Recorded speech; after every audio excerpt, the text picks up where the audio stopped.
Hello नमस्ते साथीहरू सम्पूर्णमा स्वागत छ मेरो युट्युब च्यानलमा।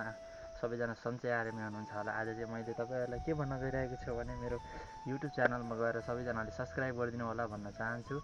अनि मैले चाहिँ युट्युब खोलेको धेरै भएको छैन, हल्का फुल्का भिडियो हाल्दैछु। अब तपाईँहरूले साथ सपोर्ट गरिदिनु होला अनि लाइक कमेन्ट सब्सक्राइब गर्न चाहिँ नभुल्नु होला भन्न चाहन्छु। भन्दै अहिले चाहिँ म भ्लग सुरु गर्न चाहन्छु। हाम्रो साथमा हुनुहुन्छ हाम्रो सुरज ब्रदर अनि यता म छु सागर नेपाली, चोकलेटी बोय सुराज सिंह ठकुरी हुनुहुन्छ। हामी चाहिँ कताबाट जाने? मेरो जान्न यहाँ तिम्रो घर नजाने पर्दैन? कहाँ फिलहाल जानुपर्छ क्या जाम त फेरि लगाएर अनि ल छिटो गर है। अनि के गर्दै हुनुहुन्छ? सन्चै आरामै हुनुहुन्छ होला भन्न चाहन्छु।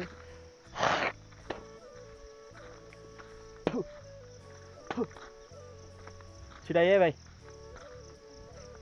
भाइ चाहिँ उता गइसकेको छ। हामी चाहिँ अब बसेर पनि के गर्नु छ र भनेर अनि माथि देउरालीतिर जान लाग्यो। देउरालीतिर एउटा के है गौतम बुद्धको मूर्ति है के बनाउन लाछन् भन्दै अनि त्यही भएर जान लाग्यो। मम्मीहरू पनि उतै घाँस काट्न जानुभयो। खानाभन्दा खाइहाल्न मन लाग्छ है फेरि।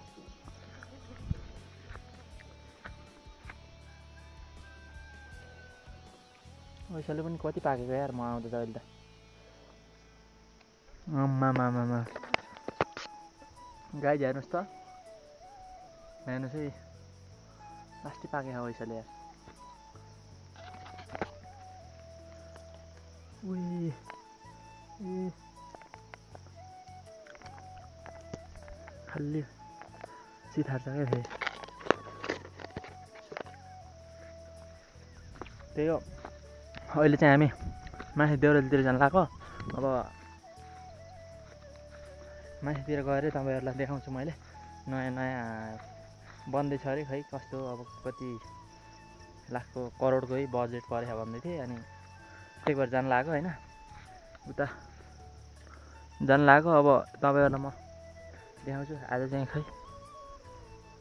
टक्क दामी देखिरहेको हरियाली।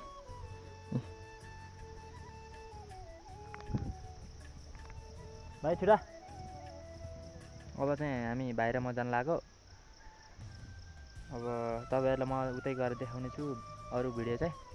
अहिलेलाई चाहिँ हेलो गाइज अनि सम्पूर्णलाई स्वागत छ तपाईँहरूलाई मेरो टिकटक अकाउन्ट होइन ब्रदर।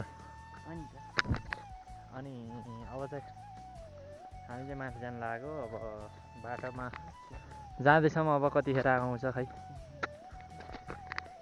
भाइ फेरि खालि नाच्यो डान्सरै भन्ने भयो क्या यार। यो त लास्ट सुपर स्टारै भन्ने भयो यार कसैमा। लास्ट भयो क्या मायापुरी यार। रड्डी नै हुन्छ र यस्तो भनेको क्या। रड्डी नै हुन्छ र भने रड्डी हुन्छ भने त्यो रड्डी भइदिएर फाइनली गाइज हामी चाहिँ इस्मा गाउँपालिकाको देउराली वडा नम्बर 4मा आइसकेको छौँ। अहिले चाहिँ मेरो साथमा छ सुराज भाइ, भर्खर प्रवेश गरिसक्यो।